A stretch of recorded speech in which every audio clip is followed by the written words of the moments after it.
Malik Beasley and Jared Vanderbilt have been all over the news or the rumor mill.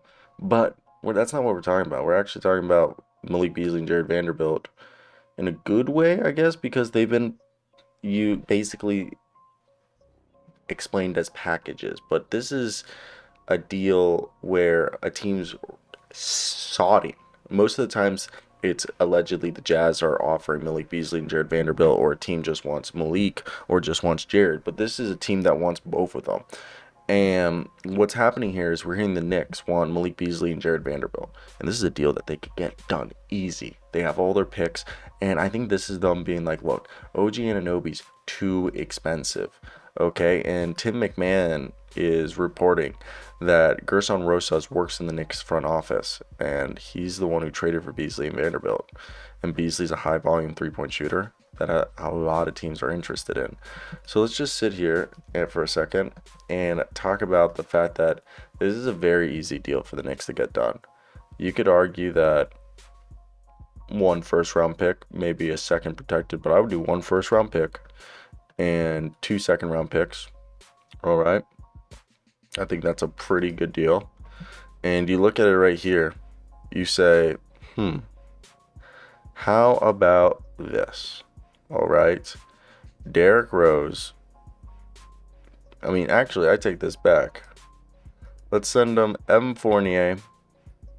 All right. Evan Fournier and Svi Mikhailuk. Evan Fournier and Svi Mikhailuk. You send them Washington's first round pick in this year's draft, and you send them, 3 second round picks in 2025 or across 2025 and 2024 and 2023. Okay. Or 2024. So right there, that's, if you see at the beginning of the video, that would be the deal. And right there, that it's interesting to think about.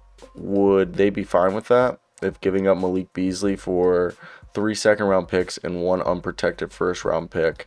And honestly, I don't think that's too bad of a deal right there. The money works, okay? And obviously one might argue that makes the Jazz worse, but the Jazz could take the Bojan Bogdanovic approach, how the Detroit Pistons did, and they can just play Evan Fournier a shit ton and just hope by doing that they can recoup the value that Evan Fournier has arguably lost. And he could be someone that, in next year they could trade for a first round pick if he goes off. Because you know what, Evan Fournier is not a bad basketball player. It's just I personally don't know if the situation here in New York's the best for him. And I think this is definitely a team that, hey, what do they have to lose by doing this deal? And I think for me, it's not that bad. Malik Beasley would really help this team. You have the contract, and I think that's where you just sit here and you're just like, okay, maybe this is something that they do. Maybe it is, okay, because it all comes down to what do they have to lose right here by doing this deal? And I personally think nothing. You have nothing to lose. So do the deal and move forward with your guys' lives as an organization, and with Evan Fournier, and then the Jazz can recoup his value by playing him a shit ton and maybe even becomes a good player. And like right here, when I say Evan Fournier can still be a good player, like listen to Evan Fournier's stats from even a year ago. He wasn't even that bad. Again, I'm not saying he's going to learn how to play defense, because he's not. But last year he was a 38.9% shooter, averaged 14 points a night after that 16-game stretch with the Celtics where he was 13 minutes a night. But this guy was averaging 19.7 in those 26 games for the Magic. So I think he's just someone that's being overlooked.